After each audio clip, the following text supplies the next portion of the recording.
Have you ever seen someone shivering in the cold and wondered, what if I stopped? What if that one choice could change not just their life, but yours too? Tonight, I'll share with you a story that will grip your heart, about a single dad, two sisters freezing in the snow, and a CEO who came looking for them but left in tears. If this story touches you, don't forget to like this video and subscribe to our channel, because more stories like this might be the reminder you need that miracles happen in the most unexpected places. It was a bitter winter evening, the kind of night where the air cuts at your lungs and snow falls so fast it blinds your eyes. Nathan, a single dad in his mid-30s, was on his way back from his late shift.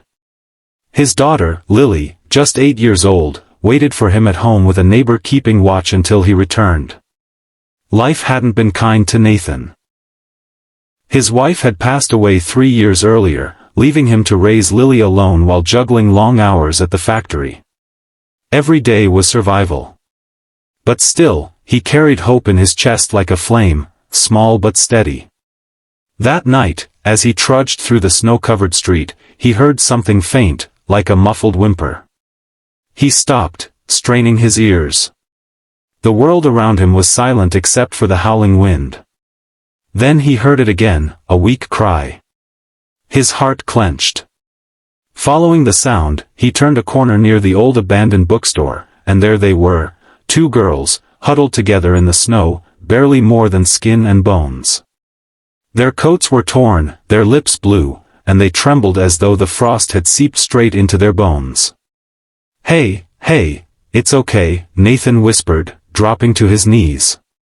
"You're safe now. I've got you." The older one, maybe 12, clutched her little sister, who couldn't have been more than 6. Her eyes were wide with fear and exhaustion. "Please don't take us away," she croaked. "We're fine, we'll survive." Nathan's throat tightened. He could see the truth, they wouldn't survive the night. He took off his own coat, wrapping it around the younger girl, then lifted both into his arms. "You don't need to be afraid. I have a daughter too. Let me help you."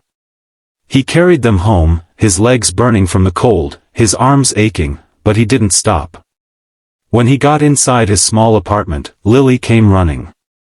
"Daddy, who are they?" "They're friends who need our help," he said softly. That night, the little family of 2 became 4. He warmed the sisters with blankets, fed them the last bit of soup they had, and let them sleep in Lily's bed while she curled up on the couch with him. As he watched the fragile girls sleep, Nathan felt something stir in him. He remembered nights of grief, of Lily crying for her mother, of him holding her close and whispering, "It'll be okay." These girls deserved that same promise. Days passed. Nathan tried to find out where the sisters came from, but they wouldn't say much. The older one, Emma, only told him that they had run away from people who were supposed to care for them but didn't. Nathan didn't push, he knew trust was a gift, not a demand. He worked double shifts to make sure there was enough food, sometimes going hungry himself just to see the girls smile. His neighbor warned him, "You can't afford to take on more kids, Nathan. What if the authorities come? What if you lose Lily too?" But Nathan's heart told him otherwise. One evening, after a long day, there was a knock on the door. When Nathan opened it, a man in an expensive suit stood there, his driver waiting behind him. His presence was commanding, his voice calm but firm. "I'm looking for 2 girls. Sisters. They disappeared a week ago. Have you seen them?" Nathan's chest tightened. Emma and her little sister clung to his side, their eyes full of terror. "Please, Nathan. Don't let him take us," Emma whispered. Nathan looked at the man.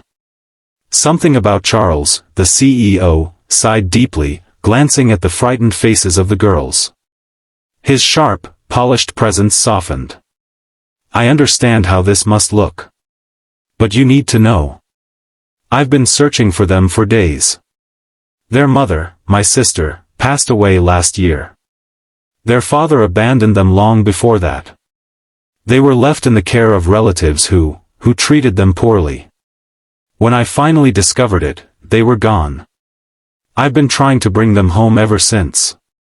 Emma shook her head violently, tears streaming down her cheeks. Home? That house wasn't a home. Nobody cared. Nobody even looked at us unless it was to shout. We ran because no one loved us there.